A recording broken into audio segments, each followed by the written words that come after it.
Welcome to the latest episode of Getting to Know Jew from the Kansas City Jewish Chronicle. I'm Lonnie Goldsmith, your host this week, and I'm incredibly excited and honored to talk to Kansas State Senator Ethan Corson.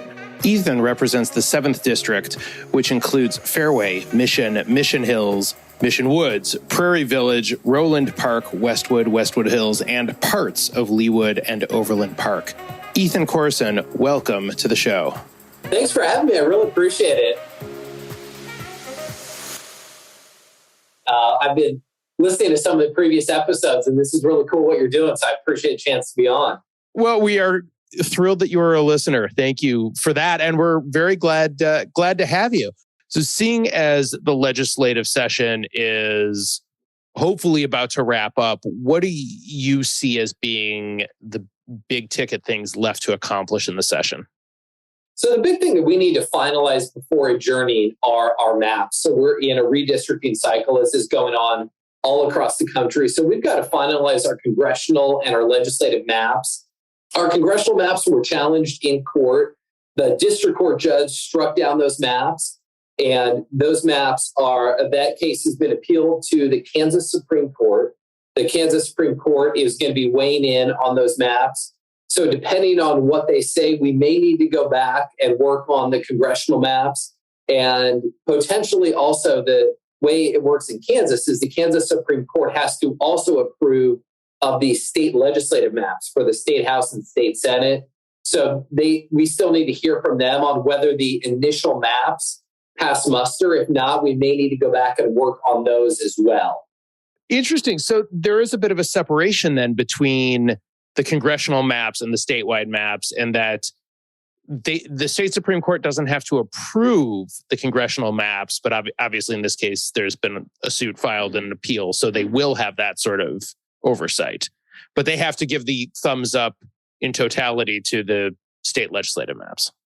That's correct. So our Constitution provides that the state Supreme Court has to sign off on the state house and senate maps, and they have to approve of what the Constitution calls their validity, which is a little bit vague. So the Supreme Court has to look at the state house and state senate maps. And then the challenge to the congressional maps, that was brought as a separate lawsuit that is now on appeal before the Kansas Supreme Court. Interesting. So here we are, we're 5+ months into the year. The redistricting, I mean, you're not up for election this year. You have another 2 years left, but you still have no idea who your constituency might be. It's a real challenge. We've got in Kansas, traditionally, the filing deadline is June 1st. So we've got some deadlines really bearing down on us. June 1st is the filing deadline. That can be moved back to June 10th if necessary. But federal law then requires on June 18th that ballots be mailed out to military and overseas voters. So we've got a really tight timetable to get this all figured out because we're really up against it. Yeah, you got about a month at this point. The clock is ticking a lot louder than I think most average observers of the process might think. Yeah, and you've got folks who are thinking about running for maybe the state legislature who don't even know what district they would be running in. They don't know if they'd be running against an incumbent. They don't know if they'd be running against, if there's already a member of their party who's lined up to run. And so it's a real challenge to get this done by the filing deadline. And then you've got just the sheer logistics of getting ballots printed and mailed and things of that nature. So it is a tight turnaround. Does this happen all the time? Is this something like an every 10-year thing that the Kansas legislature runs into? So we've struggled with redistricting the last 2 cycles. I think it is sort of endemic of the partisanship, frankly, that is gripped, I think, Kansas and also, I think, the rest of the country. In 2012, we could never agree on a map. And finally, it was like we had 3 federal judges who had to step in, and it was almost like we were children, and they had to say, we're just drawing the map because you just can't get a map done. And so the 3 federal judges drew our map the last time we did redistricting. Fast forward 10 years to now, and now we're in mid-May still without approved maps and again, waiting on the Kansas Supreme Court. So I think it speaks to the broader breakdown in the ability of working in a bipartisan way to come together on maps that are going to be compliant. The fact that we're in litigation, to me and to many others, is not a surprise. A lot of us talked about this when the maps were being considered, that they were going to be legally problematic. And again, I think it was partisanship really got the best of the legislature and has put us in this real challenge with deadlines. I know the state ones aren't approved, the legislative maps. Do you have a idea of what your constituency is going to look like? Are you going to lose or gain some ground, or do you really not even have a glimpse yet? So the legislature passed maps. Okay. So I know what the maps look like that the legislature passed and that are being considered by the Kansas Supreme Court. My district is largely unchanged. I represent the core of Northeast Johnson County. So there's a few precincts that shift around. I end up losing a little bit of population overall, but the core of my district is going to remain the same, it looks like, under what's being considered at least. So Okay. I'm grateful for that. It's not going to be in some areas where we had really dramatic, I'm thinking in some of our more rural areas of Kansas, we had really dramatic population changes. And some of those districts, because of people moving out of rural areas, some of those rural districts are going to get much larger and are going to look much different than they did after the 2012 redistricting. Interesting. Well, and again, it's all based on the population and where people are moving. If you're close to a population center, there are your lines are probably going to have to shift a lot differently than somebody in a more rural area. Yeah, and that's correct. And I represent a pretty densely populated, pretty built out area of just sort of the Kansas side of the Kansas City, Missouri, KC metro area. And so my district did not have a huge influx. There's really just not that much room to grow. It's pretty developed, pretty built out. So I'll stay roughly the same. But some of these rural districts, it is going to be, I feel privileged in that, I can get around my district really easily. Some of these rural districts are going to be these giant districts where you could have multiple counties and driving end to end of a district could be hours. So it makes you really appreciate, in this instance, living in kind of a dense urban suburban district. No question. No question. One of the things that I found really interesting was your legal career before you got into politics, and where you focused your pro bono work a lot on voting rights litigation. And obviously you've mentioned about the issues of the maps that are still on the table for the legislature to work out. Do you sort of see voting rights and the map issues as commingling ones? Yeah, I do. I think that they all are related because at the core, what they all affect is the ability of people to meaningfully participate in our democracy. And to me, that means really two things, but that are very closely related. One, it means that voting should be easy and accessible for every eligible voter. We should not be putting up any unnecessary hurdles that are making it more difficult for eligible voters to vote. And two, I think that every voter should have a right to vote in a way that is meaningful. And by that, I mean that they should be in a district that has not been gerrymandered, where the outcome has been essentially predetermined, where the outcome is so weighted toward one party or the other that a voter doesn't have a chance to cast a vote that is meaningful. Where you have a situation where we always say it's politicians picking their voters, it's not voters picking their politicians. Right.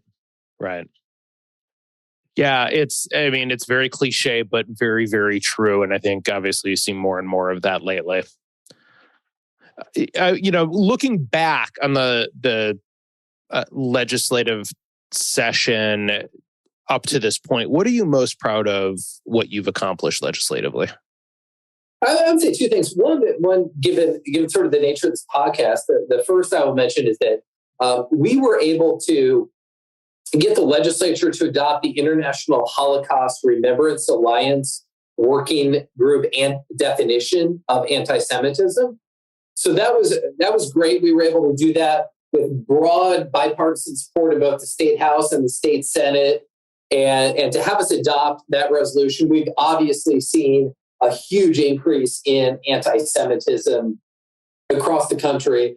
And I think having that definition in place in Kansas is going to go a long way in helping us combat anti-Semitism, because you really can't combat something if you can't first define it. So I think having that definition in place is going to go a long way. So it's really proud to be able to work on getting us to adopt the IHRA definition on anti-Semitism. Another thing, and I was just at the bill signing for this yesterday, we were able to cut the food sales tax in Kansas.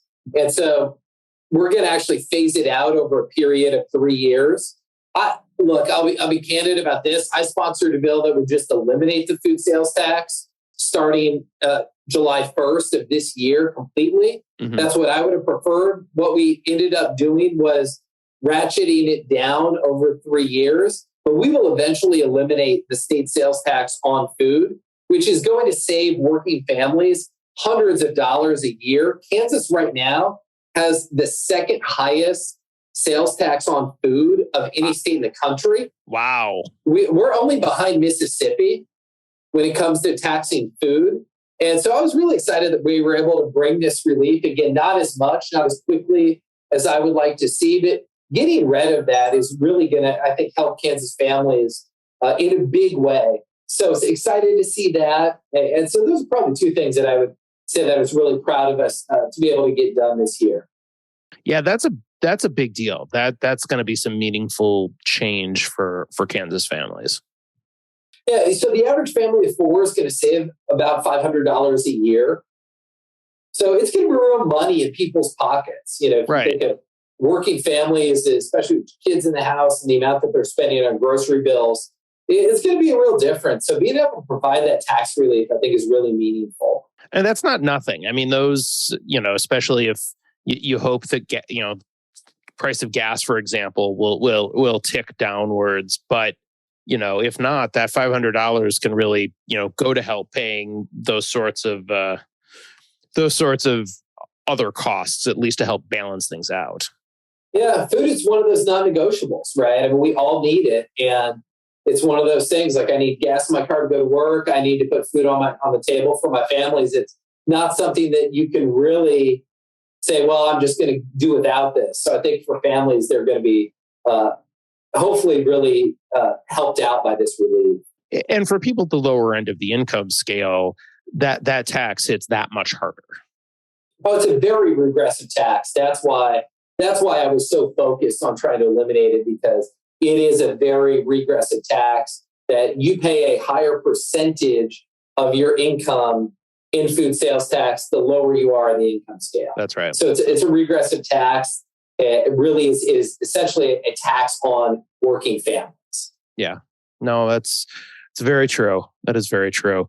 You went to college just across the state line. I mean, not really just across the state line into Missouri, like the other side of Missouri, I grant you. But you went to undergrad and grad school at WashU in St. Louis. And, coming out of there, you worked for two of the bigger names in Democratic politics, period, but certainly in Missouri and Senators Gephardt and McCaskill.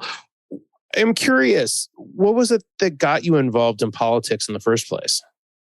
Yeah, it's interesting. I did not, my parents were regular voters, but I wouldn't say we grew up in a super political household. I mean, we were sort of engaged, but it wasn't like we were going to campaign rallies and knocking on doors every weekend growing up. I really got interested in college because I just started to realize that so many of the things that I cared about were being affected by politics. It was like, okay, so I'm in school, I'm taking out student loans, and okay, so who figured out what this interest rate is and how I'm paying that back and how does this all work? And the more I kind of just became curious, the more it kind of came back to there were all these decisions were being made through politics. And so I remember just going and seeing, a sign that said, that the college Democrats were having a meeting. So I started going to college Democrats meetings and became involved with that. And then I thought, it'd be cool maybe to learn a little bit more about how this works. So I then went and interned in Congressman Gephardt's office.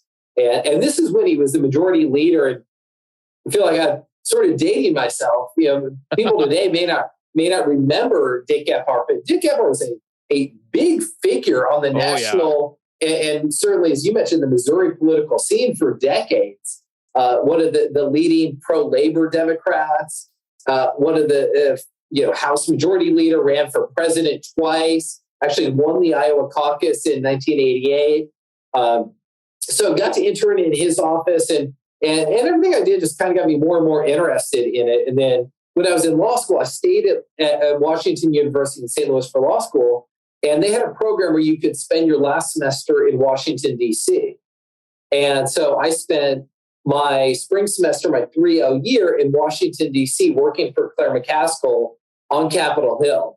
And I just thought, this is like the most interesting thing that I could have ever imagined doing. I just thought the energy was interesting, the issues. People were very passionate about the work that they were doing. It was fast-paced. It was collaborative. I played baseball in college, so I've always enjoyed being part of a team. Mm-hmm. And this had sort of working in a member's office had kind of a team component to it. So I just really had a great experience and really felt like this is something that I would like to continue to pursue as part of my professional experience and work experience, if at all possible. So after that, your first step wasn't then to get your name on the ballot. That actually came much later. You became the executive director of the Kansas Democratic Party. How did you sort of get into the more administrative side, if you will? Yeah, so I had finished my experience in D.C. I worked for President Obama's administration. So I was in 2 different senior leadership positions at the U.S. Department of Commerce. And when the administration changed, there was obviously a turnover in administration. So this was late 2016, headed into 2017. And at that point, I had just gotten engaged. And I knew that I thought about moving home to Kansas for a while. I was living in D.C. and had been thinking about moving home for a while. My then fiance, now wife, was willing to make that move, which was a giant leap of faith for a nice Jewish girl from Long Island to be willing to move to Kansas. So I thought, I better do this before she changes her mind. And I knew that I wanted to stay in public service in some aspect, but I was really seized by this idea that it might be more rewarding and more impactful to do it in the community I grew up in. And it'd be maybe less abstract than doing something in DC, because DC was so interesting, but you're working at such a big scale. It was hard to really think of this as a particular thing that I can point to that is only happening because of all the hard work I've done. Now, that to me felt really hard to do because the federal government is just such a large scale. So I thought I wanted to give back. I wanted to stay in public service, but I wanted to do it in my community. And we moved back and kind of joked about, we told people, we're moving back to turn Kansas blue. And then I became the executive director of the state party. My wife became very involved politically as well. And it ended up in 2018, we played a small role in helping elect a Democrat, Laura Kelly, as governor, and helping elect Sharice Davids to the U.S. Congress. And really enjoyed playing a small role in that. And I always enjoyed the sort of leadership and administrative component. I've been a chief of staff, so being an executive director felt like a natural transition. And I enjoyed running and managing and leading organizations. And so that was how I became the executive director and enjoyed that work. And a chief of staff title in government, in a lot of ways, is very much a sort of akin to an executive director role in a lot of ways. Yeah, very much so. I was chief of staff to an undersecretary, very similar to when I was at the Kansas Democratic Party, we had a party chair, and then I was the executive director, really, in both cases, really running kind of the day-to-day operations. Right. The party chair is usually is it a volunteer position? It is in Kansas. Yeah, it's an unpaid volunteer position. Okay. Got it. And then, so 2 years later, a couple years later, you big, successes in 2018 when you were the executive director, you made the decision to put your own name on the ballot and run for the Senate in the 7th district. what kind of conversations do you have with your wife, first of all, when you're like, all right, this is something I want to do? So so much of politics is really luck and timing. It was an instance of I had left the state party, was going to go back into practicing law. I was practicing law at a law firm in Kansas City that was focused on representing labor unions, which, given my background, I thought was really good and interesting work, and it was. But it ended up that somewhat unexpectedly, our incumbent senator decided to run for the United States Senate, and that opened the seat up. So all of a sudden, then I was really thinking, okay, I'm just going to go practice law. I'll keep a hand in politics. I'll stay involved, but I'm really day to day going to go back to reestablishing my legal career and doing that. But then unexpectedly, the incumbent decided to run for the U.S. Senate, opened this seat up, and I had ideas about at some point running for office, but again, we had an incumbent senator who was doing just a great job, who was actually a real mentor to me. So it was not something that I was thinking about in the short term at all. But this kind of changed everything, and I just thought, how many times is there going to be an open seat like this? Yeah. And if I've ever thought about doing this, there may not be a better time to do it, because again, I think politics it tends to be nonlinear, right? And a lot of it is luck and timing. And I thought maybe this is the best timing that I'm potentially ever going to have. So I better take this if this is something that I'm ever interested in doing. One of the big takeaways from this conversation so far for me is that there are, if you want to get involved in politics, really so many avenues to do it. You don't have to start with putting your name on a ballot somewhere, although you certainly could. But your path has certainly, you've gotten a lot of experience at a lot of different levels on your way to where you are. Yeah, for me, that's been really important. I mean, there are definitely folks who I think would be ready to be in the Senate, to be in the legislature at a much younger age than I was. I feel like for me, everything I did really prepared me to come into the Senate and to do well, to have an impact. I felt like when I got there, all of the experience I had before that was really helpful. So for me, I think it was a good progression of understanding how campaigns work, understanding what it's like to serve in government, what it's like to be a staff person. All of that, I think, made me a better legislator. I think people can get that preparation in a lot of different ways. But for me, I don't think I would have been ready to be in the Senate earlier in my career. I think it was really valuable for me to have the experiences that I had. And I think that's made me a much better senator. Like you said, timing is everything. Yeah. Do you see your politics and Jewish values being intertwined? Yeah, I do. And I want to be careful about how I say this in case anybody, I went to Hebrew school, who remembers me from Hebrew school's listening. I don't want somebody to faint or somebody to fall out of their chair and hurt themselves, because I would not be remembered as, if they were giving out valedictorians for our Hebrew school class, I would certainly not have been the valedictorian. And I don't want to say I was the most engaged Hebrew school student, but I do think that you kind of, by almost osmosis, things that you continue to hear, they really sink in. And it may not be till later in life that you fully realize it. But we would talk in Hebrew school all the time and in other settings about tikkun olam, welcoming the stranger, and things like that. That maybe in the moment you're not fully thinking that you're internalizing, but you realize much later in life that those have actually become really core values to me. And so I do. I think, I was like, for me, being part of a religious minority, for me, I think it really increases your empathy. And I think one of the things I really enjoy is I read a lot of history. And so I think the combination of being Jewish and reading a lot of history, you realize that at different points in history, Jews have often been the quote unquote, the out group or the marginalized group. And I think that now, as somebody who's in an elected position, in a leadership position, I think I'm hypersensitive to any policies that I think are trying to make another community an out-group. I think that's why I'm interested in voting rights, because I think a lot of these voting bills tend to single out communities, tend to single out people of color, tend to single out poorer people. We've had some policies in the legislature around transgender kids that I felt like were really attacks on the transgender community.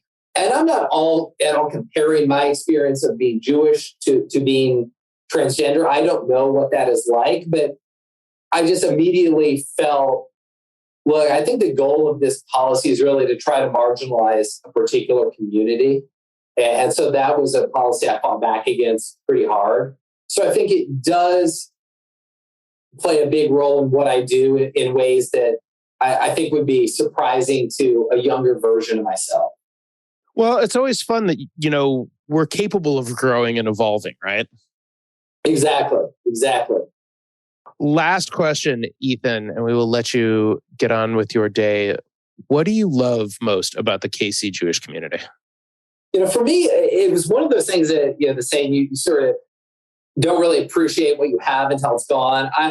I'd say I didn't fully appreciate growing up as a member. I grew up in Kansas City. I was bar mitzvahed at Beth Shalom.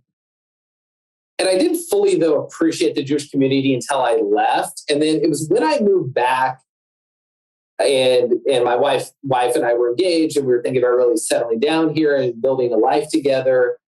I didn't realize just how wonderful it is to have a community and how invested the community was in helping my wife and I, and just the number of people. When I moved back, I didn't initially have a job when I left the Obama administration. And it just the number of people who were so concerned about my job prospects and how that was going and helping me out and making sure I was meeting people. And people would say, oh my goodness, your wife's not from here.